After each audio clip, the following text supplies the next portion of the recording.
que eu tinha uma preocupação, a gente é muito ligado, isso que eu tento instruir a galera, mas talvez mudou mais um pouco com a sessão da internet, né? Que eu falo, não tenha vaidade não subestime o que você tem em mão, não subestime o que você está fazendo no município, não subestime porque é algo voluntário, você está fazendo, você está aprendendo, cara, você está aprendendo. É isso que eu tenho que explorar o que nós temos aqui. O brasileiro tem um complexo de vira-lata, né? Quando ele chega lá fora, que o Brasil é ruim, é péssimo. Aqui na nossa cidade, antigamente, era a mesma coisa. Ah, porque é só em Aurora, as coisas não dão certo lá, porque é ruim, por conta disso. Mas na realidade, nós temos tanta riqueza aqui que é inexplorável, muita riqueza, Jota, inexplorável. Um deles era os professores, ainda é os professores. Sim. Professores que viajam para os países, professores que amadurecem lá fora, professores que trazem sua experiência, né, de outros lugares, e estão aqui, pertinho, debaixo do nariz de cada um. E eu vi, assim, estudei com essa massa, assim, sabe, intelectual, e, cara, eu olho assim, cada um, né?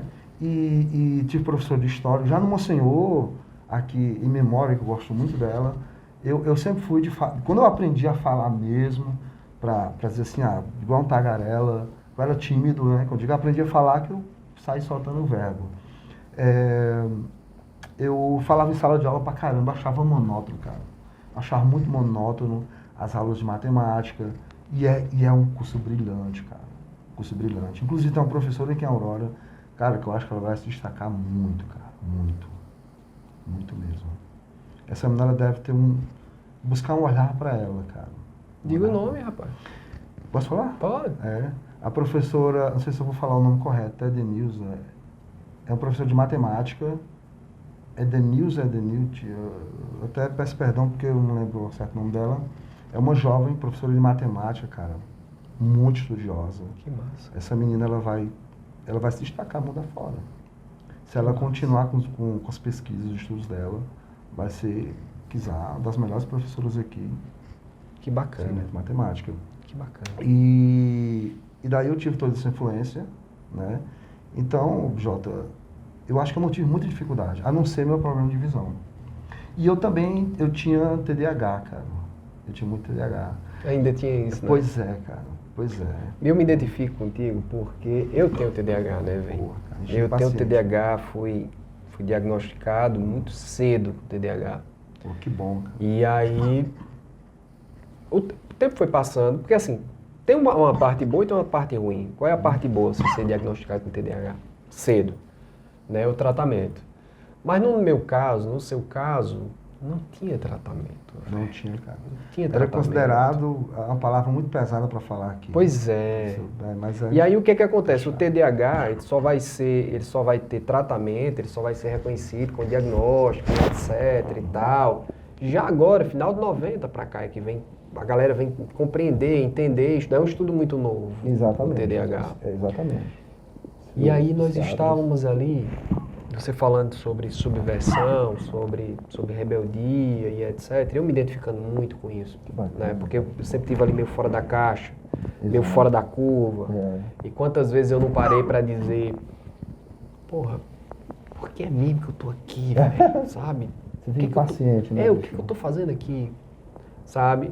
Aulas maravilhosas, de professores maravilhosos, mas que me causavam um tédio danado. Exatamente. Sabe? Me causavam um tédio medonho. E eu olhava e dizia, mas por que tá isso faltando aqui? algo, Tá né? faltando uma coisa, sabe? Exatamente. Eu não me encaixo aqui. Por que essa desigualdade é desse jeito? Por que é tão desigual aqui? Por que uns têm tantos, outros têm tão pouco? O que é, velho? Eu tinha um colega que eu só tenho imagem dele da minha pré-adolescência. Como eu fui muito rebelde, orientado pela minha mãe, tratar todos de forma igual, sabe? Todos os gêneros, de orientação sexual, sabe? De cor, de raça, de credo. Eu tinha um colega em sala de aula que era evangélico, cara. E na época tinha educação e religião, né? Eu acho que... Educação religiosa. Educação religiosa, exatamente. E eu lembro que esse colega, cara, constrangido, porque todo mundo tinha que levantar e rezar, Ave Maria, Pai Nosso e tal. E eu me doía por ele, porque ele dizia, não posso rezar, professor, você vai ter que ficar. Cara, uma intolerância muito grande, né? Muito grande. Eu olhava assim, eu gostava dele, era um evangélico, mas era um cara que socializava com todo mundo. Então ele ficava excluído ali. E ele ficava calado, sem rezar. Mas a doutrinação dele era aquela desde criança. Os pais já eram pastores e tal, aquela coisa toda. E eu olhava assim, eu falei, poxa, cara, que injustiça, né? Que o cara que estuda com a gente, faz prova conosco aqui e tudo, e não pode manifestar. Então, era uma religião única, né? Não podia ser aula de religião. A aula de religião tem que ser aula sobre a matriz africana. Tinha que ser... a questão do protestantismo, que é mais uma cultura alemã. Então, não tinha. Então, não era religião, era aula do catolicismo, na realidade, né? E eu muito católico, porque minha mãe é muito católica, família toda católica, mas eu achava injusto pra caramba aquilo. A gente pode dizer que o Glêbio é o resultado do esforço da mãe em educá-lo, mais as vivências dele aqui e parte do que ele viveu em Fortaleza? Cara, você diagnosticou quase tudo. É o resultado, e o Glêbio é o resultado disso? Cara, quase isso. Eu acho que eu ainda estou em transformação, resultado de tudo isso. A minha preocupação era como é que eu ia ficar adulto. Eu estava louco para me tornar adulto, né? Para ter voz, para escutar. Porque o jovem, cara, é muito cobrado. A gente era muito cobrado. E subestimado também. Porque a galera que tem a nossa idade, que tinha a nossa idade na época, hoje, a galera coroazona, quarentão, e viu um menino de 20 anos, 20 e poucos anos, era como algo assim, qualquer. Dizer, não, você ainda não tem experiência nenhuma, você não sabe de nada. Pô, tinha galera sabendo de tudo aí, e algo mais. Tinha, com certeza. Né? Que podia mudar, você dava uma opinião numa reunião. Não sei o quê. Na reunião da paróquia, não se dá as contas. Não, mas pera, tá bom, aí eu vou falar fulano. Fulano tem, só porque tem uma posição financeira melhor, porque tem um nome, tem uma tradição. Tinha muito isso aqui, cara. Quando você falou da semana universitária, isso me traz uma revolta da época, não que estaria hoje. Porque os universitários eram todos da classe elitizada de Aurora. Sim. Não sei se você fez esse levantamento. Sim. Então, pobre nenhum, vulnerável do Araçá. Hoje o Araçá é outra realidade, né? Mas seja ela o vulnerável da Aurora Velha, do conjunto, né? Que tem na Aurora Velha, o pessoal vulnerável, meu tio até morou lá, e onde João Paulo Macedo vivia, né? Aquela região. Populares, né? Populares, tanto quanto do Araçá, e Pedrinhas e tal. Essa galera aí que estudava, tinha um pessoal genial, cara, estudava muito, com pouco material de estudo. Às vezes influência da TV, não tinha como pesquisar. Cara, na época nós não sabíamos o que era um vestibular, pra você ter ideia. E não se falava em sala de aula. Eu só lembro de um concurso de literatura que teve, um cara da Engazeira, era super dotado, cara. Infelizmente eu soube que ele entrou no alcoolismo, né? Infelizmente se deixou levar. Mas ele escrevia muito, feito louco, cara, poemas e tal. Aquele cara era uma fonte de inspiração, algo que desceu e ficou nele. E a sorte que não sei se você vai lembrar, a diretora Maria Aldir... Me lembro. Foi a minha diretora, inclusive. Pois é, cara, ela apoiou muito, sabe? Ela é um pouco dura, assim, mas ela apoiou muito. Ela era muito justa, cara. Ela é uma mulher muito justa, sabe? E o que é mais engraçado, porque eu vi aquilo ali, eu acho que eu observava muito, Jota. Eu era um cara de observar muito, sabe? Eu acho que ainda sou. Observar bastante. Aí eu via uns colegas se destacando e a minha timidez me bloqueava. Porque o TDAH me causava impaciência para aprender, realmente achava um tédio. E antes de eu ler, uma coisa muito importante, que eu queria sempre lembrar, que faço questão de lembrar, quem me ajudou a ler e estava desistindo de mim, porque minha mãe viu que eu não tinha condições de me ajudar, isso na infância, de eu começar a conseguir fazer a interpretação de texto e ler de maneira clara. E disse, não, tem que procurar uma professora de aula particular. E ela falou com Leda André, que eu não sei se a professora... Foi minha professora. Pois é, cara. Cara, eu devo tudo àquela mulher, bicho. Foi minha professora. Se não fosse ela, eu hoje estaria sendo analfabeto. Minha formação, analfabetismo, eu estaria desmotivado, provavelmente. Então, quase todos os dias, acho que 3 vezes na semana, eu ia na casa dela. O difícil era o seguinte, Jordan, era sentir aquele cheiro de feijão que a mãe dela fazia. Pra aprender era duro, cara. O que a mãe dela cozinhava era perto do almoço. E eu me lembro onde era a casa da Leda, que era no alto. Exato. A casa dela é onde é a casa de Auricélio hoje. Sério? A casa de Auricélio hoje, no alto. Caramba. Depois da casa de Carlos Dias, que é a casa de Wagner Leite, na subida era a casa de Leda. Perfeito. E eu saía da Aurora Velha e ia para a casa de Leda. Porque Leda tinha tinha não, tem, né, está viva, querida. Um beijo, professora. Beijo, tá? te amo. Leda tinha uma característica muito particular, que era dela, sabe? Que era a capacidade de interpretar as habilidades individuais de cada aluno. Perfeitamente. Ela conseguia fazer isso aqui. Porque é uma coisa importante dizer, sabe? E aí quem está em casa assistindo a gente, é importante saber disso. Nós temos TDAH, então é importante entender o que é isso. Exato. Tá? O cara que tem TDAH, ele não é retardado. Não é. Outro dia desse eu escutava isso, uma mãe dizia isso. Eu fui professor durante 16 anos. Nossa. E uma mãe disse isso pra mim uma vez. Disse, não, o problema do meu filho é que meu filho é retardado. Eu falei, não, seu filho não é retardado. Aí ela olhou pra mim e disse, não, mas professor, o senhor é muito gentil, mas é. Eu digo, não, mãezinha. E vou lhe dizer mais, se seu filho for retardado, eu sou retardado também. Aí ela olhou pra mim e disse, não, mas o senhor não é retardado. Eu digo, eu sou, mãezinha, eu tenho o mesmo problema do teu menino. Entendeu? Então, o TDAH não é um retardado. O TDAH é um cara que funciona diferente. A cabeça dele, a mente dele funciona diferente. Nós, eu e você, que somos neurodivergentes. Neurodivergentes. É a palavra correta. Somos neurodivergentes. Né? Não tenho problema nenhum em dizer isso. Faço tratamento até hoje, tomo meus remédios até hoje, não tenho problema nenhum com isso. Fui professor, me formei, fiz mestrado, rodei vários países, enfim. Bacana. Nunca tive um problema com isso, nunca foi um problema para mim, porque eu aprendi a controlar isso daí. E depois fui fazer tratamento quando o tratamento desistiu. Claro. Mas o que eu quero colocar é que o cara que tem TDAH, e é importante a gente falar sobre isso, porque isso tem aparecido com muita frequência, eu tenho visto isso com muita frequência. As pessoas estão falando barreira, né? Autismo, TDAH, E há uma confusão, né, Jota? TDAH, gigantesco. Tudo é a mesma coisa. Gigantesco, e não é. Exatamente. E não é. Exatamente. E o camarada que tem TDAH, fatalmente, é hereditário. Isso é importante lembrar. O cara que tem TDAH é hereditário. Então, ou o avô teve, o pai teve, a mãe teve, alguém ali na família teve, que o cara herdou esse negócio. Entendeu? Então, isso é importante. E, principalmente, a inquietude, a impaciência do camarada que tem TDAH, do homem ou da mulher, isso é irrelevante, é porque a mente dele funciona 27 vezes mais rápido. Exatamente. Então, é 27 vezes mais rápido. Então, quando vem alguém conversar com você, que o cara vem, eu queria dizer que por aqui é por onde. Você já entendeu que o caminho é por ali que vai.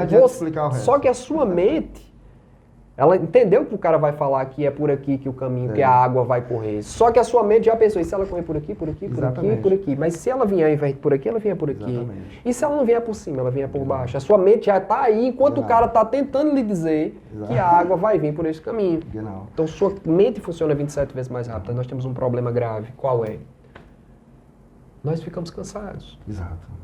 A gente se cansa de tarefas simples. Exato. Manuais. Cara, a gente se cansa de tarefas manuais. Se a gente tiver que fazer uma coisa, uma coisa que seja repetitiva, manualmente repetitiva, não aguenta, cara. A gente não suporta. Não suporta, exatamente. Como a gente também não suporta, por exemplo, que digam pra gente, as pessoas que gostam da gente ou que a gente se relaciona, estão discutindo conosco. Sim. E aí, hoje nós estamos falando sobre um assunto sério. Isso pra gente já é muito cansativo. Exato. Se amanhã nós formos falar o mesmo assunto, depois o mesmo assunto, depois o mesmo... A gente não aguenta, a gente não suporta isso aí.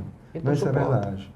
É o grande problema que faz com que as pessoas que são neurodivergentes, que são portadores de TDAH, elas não fiquem muito tempo nos relacionamentos, não durem muito tempo nos relacionamentos. Não fica, é verdade. Porque a gente não suporta isso. Não suporta. O que é comum para as pessoas normais, pra gente não é. Não, e o pior, por exemplo, você pega a nossa situação no TDAH, nós portadores, e se você lidar com uma pessoa que é narcisista, por exemplo, o problema hoje são as pessoas que detêm o narcisismo. E é muito difícil enganá-los, né? Nos enganar. Sim. Nos enganar. Porque, por exemplo, eu não sei se acontece contigo, mas eu faço muita análise de discurso, eu escuto, fico analisando, e nós somos atentos aos detalhes. Sim, mas eu faço isso direto. Aos detalhes, cara. Sim. Então, assim, uma coisa que me causa muito transtorno é a hipocrisia, cara. Falar, não, porque eu sou assim, sou assado, e do outro lado não faz. O fulano é midiático e diz, não, mas eu não sou disso assim, e é midiático. E é não sei o quê. Ah, não, essa história, por exemplo, eu quero fazer um legado. Cara, na minha opinião, legado, quem vai contar a história, não é você. A história vai dizer que você fez um legado ou não. Porque eu acho que tem pessoas que levam o legado como uma vaidade. Sim. Vaidade. Então, nós que estamos nessa condição de TDAH, nós observamos esses pequenos detalhes que as pessoas deixam passar, sabe, os discursos. Porque qualquer pessoa que eu já me relacionei, ela vai me falar uma coisa daqui a 1 ano, daqui a 10 anos eu vou lembrar o que ela me disse. Se ela vier com um discurso diferente, eu reportei aquilo que me chamou a atenção, todos aqueles detalhes. A pessoa fica chocada, mas como é possível? Eu digo, você falou assim, assim, assim. Você não percebeu. Você repetiu a mesma coisa. E aí acontece o narcisista porque ele quer aplauso, né, cara? Ele Sim. quer que você aplauda. Ele quer reconhecimento. Você salte, reconhecimento todo mundo. É tanto que ele não quer saber de você. Ele quer falar dele a todo tempo. Deles, mas da formação da época, as informações que tinha na época também, não sabiam como lidar com essa situação muitas vezes. Exatamente. Então não culpo os meus professores em absolutamente nada. Né? Às vezes em que fui chamado a atenção, ou às vezes que disseram a mim, você é desinteressado, João. Você é desinteressado, e não interessa, não tem interesse. Eu quando era mais pesado, lesado. Lesado. Desligado, é um menino da lua. Cara, escutava isso direto. Pois é, eu nunca levei isso muito em consideração, levando exatamente em consideração essa falta de coisa. Então isso para mim nunca foi meus professores queridos, maravilhosos. Né, outro dia, ele ainda estava vivo, e eu conversando com ele, com o Auricélio, eu digo, Auricélio, tu se lembra de um gato que tu me deu assim, assim, assim? Aí ele veio de lá pra cá. Isso nós já, colega de trabalho, trabalhando junto. Eu, professor, dando matemática e eu trabalhando em história. Sou historiador de formação. E aí ele vem, me abraça. Né? Aí disse, porra, Jota, naquela época tu era desligado, hoje tu não é mais. Aí eu abracei ele de volta, eu digo, eu continuo do mesmo jeito. Eu não mudei, não. Aí começou a rir, a gente mudou de assunto e etc e tal. Mas eu também saí do país, fui fazer mestrado, e fui para o Uruguai, depois fui para o Paraguai, depois aproveitei que já estava lá, e aí fui para o Chile, aí fui para a Bolívia. Massa. Aí saí. E a América do Sul ela é linda, a América do Sul ela é maravilhosa, ela tem uma diversidade cultural muito grande, e eu sempre fui muito ligado nisso, então assim, gostei demais, e poder estudar e poder sair. A Aurora foi uma experiência única, todo aquele que puder sair, saia, veja, tenha contato com outra cultura, com outro país, vejam como as pessoas tratam umas às outras, né? Vejam como é esse trato social. E o Glêbio sai daqui e vai para a Europa, velho. Eu fui para a América do Sul, mas tu foi para a Europa, tu foi mais longe. Como é que tu foi parar lá, velho? Eu acho que eu escuto essa pergunta quase todo santo dia. Como é que aconteceu de tu parar lá? E principalmente, uma coisa que eu quero lhe parabenizar aqui, eu tenho acompanhado você. Bacana. E aí, obrigado. Você nunca fez a mínima cerimônia de dizer, olha, eu sou da Aurora, eu sou de lá, eu sou cearense, sou caririense, sou brasileiro, eu sou de lá, eu venho de lá, né? Como é, primeira pergunta, como é que tu foi parar lá? E a segunda pergunta, como foi parar lá? Essa é uma história interessante, cara. Uma história que vai abrir muita curiosidade das pessoas. Jota, eu vou tentar começar pelo meio para voltar aí de novo, né? Tá. Nós não somos muito das regras. Não. Isso é o problema no direito para Sim. mim. Mas que as pessoas consigam pegar a ordem cronológica de uma forma diferente. Assim como todo DH faz, né? Sim. A pessoa com essa condição fazemos.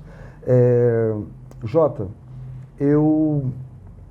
Europa para mim era algo muito impossível. Aliás, eu quero reportar sempre aos anos 90, porque eu acho que as pessoas não me conheciam, que a galera que está hoje nos anos 90, né? Sim. Porque primeiro a imigração foi aqui dentro do Brasil.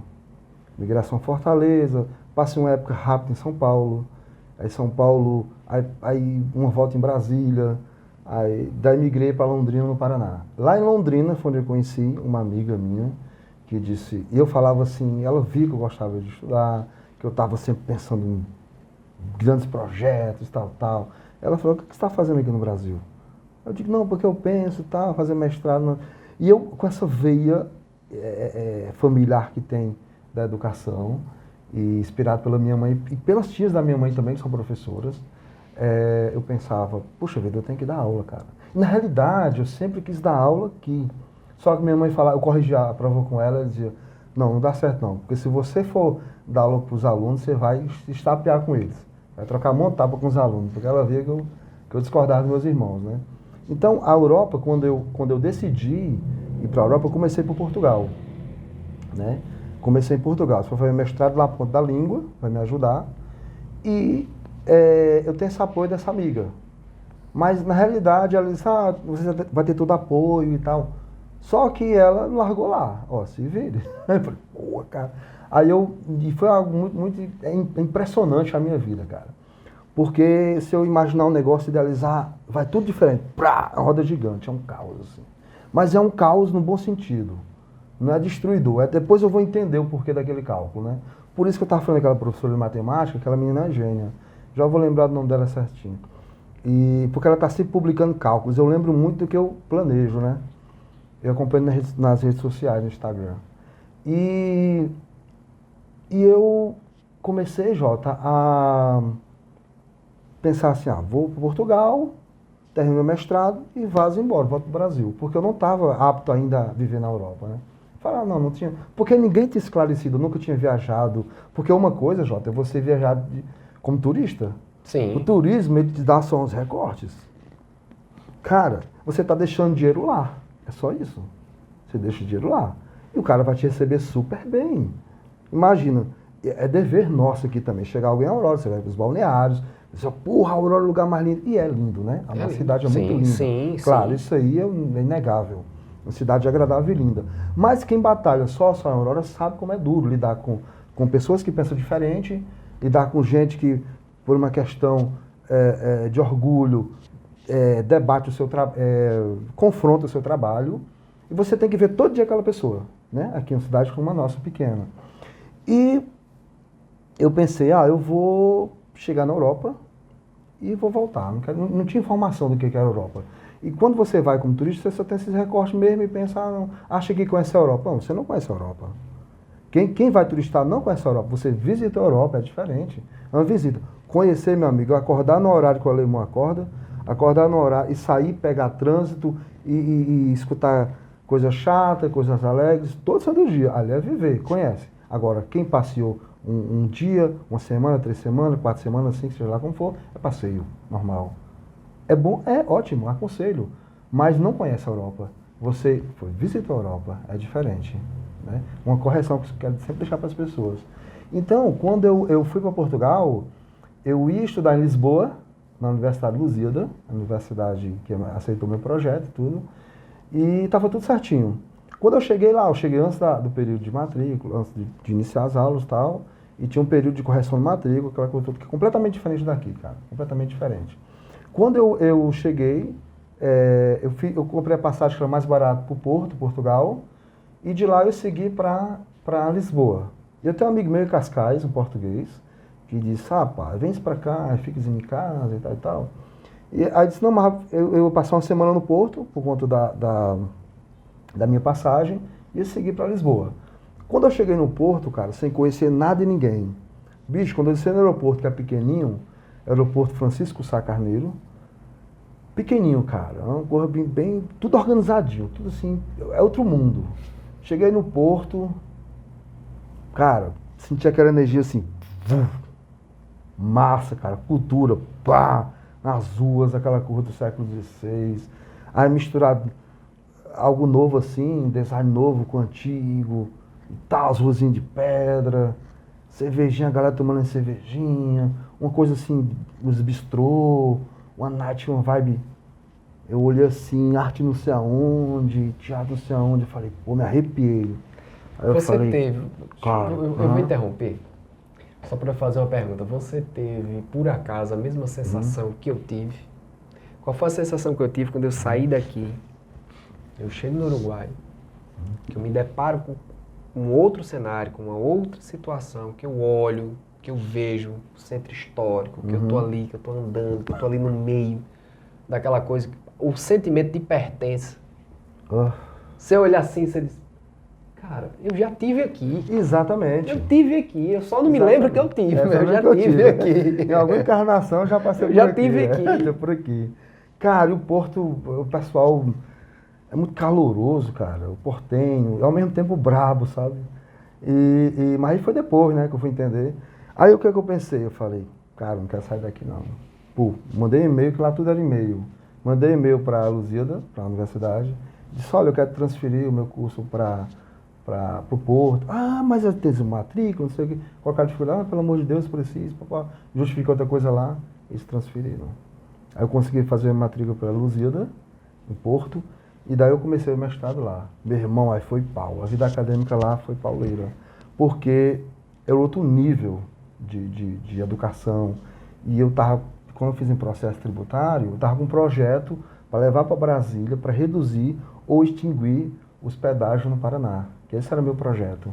Acabou que os professores não sabiam o que era o Brasil.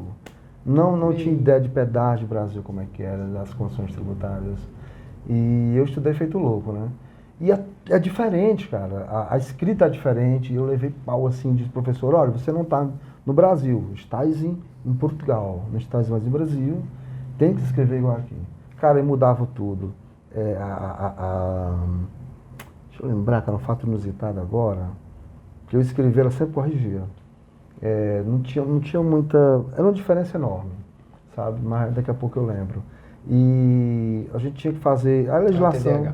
Era o TDAH. É o TDAH. É o TDAH, digo, né? TDAH, é muita informação, cara. É o TDAH. Porque eu lembro do Porto, da vida acadêmica, da vida boêmia. Então, eu fiquei no Porto, cara, sem conhecer nada e ninguém. E trabalho, velho?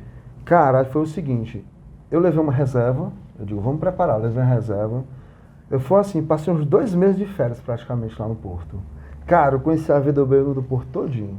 Eu me relacionei com ninguém, não queria nada com ninguém, mas eu me relacionei, fui para clubes caverdianos, muitos amigos caverdianos. Quando eu iniciei a graduação, aí um colega falou, tinha outro colega advogado, e disse, cara, a gente tem que agir. E eu não quero trabalhar para ninguém aqui não. Eu falei, olha, lá no Paraná, eu recorria muito ao trânsito. Ele disse, cara, tem um tio meu que está com empresa e ele está terceirizando uns advogados para prestar consultoria empresarial. Você tem interesse? Eu falei, cara, eu tenho, mas eu estou meio preocupado, porque eu tenho que conhecer sobre a matéria. Aí eu comecei a prestar, aí através desse escritório, que nos trouxe umas empresas, por exemplo, as empresas que estavam entrando em falência, restaurante, lojas, algumas pequenas indústrias, que tinham problema de gestão, e nos procurávamos, diagnosticávamos o problema e levantávamos a empresa de novo. Então, assim, era um turbilhão de problema, chegava na nossa mesa lá. E a gente tinha que ver a questão tributária, de gestão, eles misturavam, assim, o prolabore deles com lucro, não sabiam o que era nada. Os empresários com muito dinheiro, mas não sabiam, que veio da miséria, crescer, não sabia o que fazer. E a gente ia lá, organizava a empresa, recebia o nosso lá, ia. Aí eu dei uma parada, quando terminei o mestrado, eu falei, cara, questão do Tejo. Falei, tá bom, o Porto já tá bom. Aí, pá, surgiu. Aí eu peguei uma empresa de construção civil, que tem muito lá, na Espanha, né? Começou na Espanha. Tu sai de Portugal e vai pra Espanha. Eu vou direto pra Espanha, eu vou pra Bilbao, norte. Cara, a transformação do Porto para Bilbao já foi gritante, Jota. Já foi gritante. Foi outro mundo. A galera fala, Europa, não é só não. Se você for na Itália, apesar que eu não conheço por falta de tempo, você vai na Itália, outra cultura. A galera, eu tenho muito cliente italiano, divertido, tal. Divertido naquele momento, mas depois tem um momento brabo deles. Massa, tal, não sei o quê. Você vai para a Espanha, é mais parecido com a gente. Eu adoro os espanhóis, cara, muito massa. Só que em Bilbao, você não pode chamar o cara de espanhol. Ah, você é espanhol? Não, eu sou basco, eu sou basco. Então, porque eles têm a cultura basca, a cultura, segundo eles, né, eu não fiz essa pesquisa, não levantei a respeito da cultura deles, mas eu vi um pouquinho. É acho das primeiras línguas ali, que é o basco, né, até tem a enciclopédia basca, que é a língua mais antiga do mundo, uma das mais antigas do mundo. E eles são muito enraigados, cara, eles são muito nacionalistas, assim, com a língua. Rapaz, quando eu estava morando lá e trabalhando, porque quando eu cheguei na metade do mestrado, ficou online, né, para entregar os projetos e tal, aí eu falei, pô, vou correr daqui. Aí, saí de Portugal. Só que eu passei alguns meses em Portugal e já não estava aguentando. É gostoso, mas é muita comida lá, muita fartura, eu estava engordando demais. Falei, não, cara, tem que sair um pouquinho daqui. Era muita farra também, porque é um país seguro, tranquilo, mas um povo difícil também, cara. O português é muito difícil de lidar. Porque é intolerante, infelizmente a gente passava por muita xenofobia. A xenofobia lá em Portugal, no Porto... Essa era a minha próxima pergunta, porque era exatamente para saber isso. Você vai para lá, chega em Portugal, bacana. Vai fazer faculdade, levou uma reserva, show, vou dar uma passeada, vou dar uma andada, vou espairecer, top. Mas, velho, tu vai ter que trabalhar. Exato. Aí nós estamos falando num país pequeno. Exatamente. Né? Todo mundo que chega, todo estrangeiro que chega, vai ser visto com outros olhos, vai ser visto atravessado. Velho. É, sempre. Não era para ser, mas é. Só se for um famoso, né? Não era para ser, mas é. E aí é complicado. Eu ia perguntar sobre a xenofobia, se você tinha passado por isso, você tinha sentido isso na pele. Ah, cara, até hoje tem. Eu era confundido, né? Acho que quanto à nossa cor, eles confundem, acho que você é português também. Eu era muito confundido ou com italiano, porque é uma raça miscigenada também, mestiça, Sim, né? Você também é grandão. Aí eu acho que isso aí ajuda um pouco, mas eu nem me importo com isso.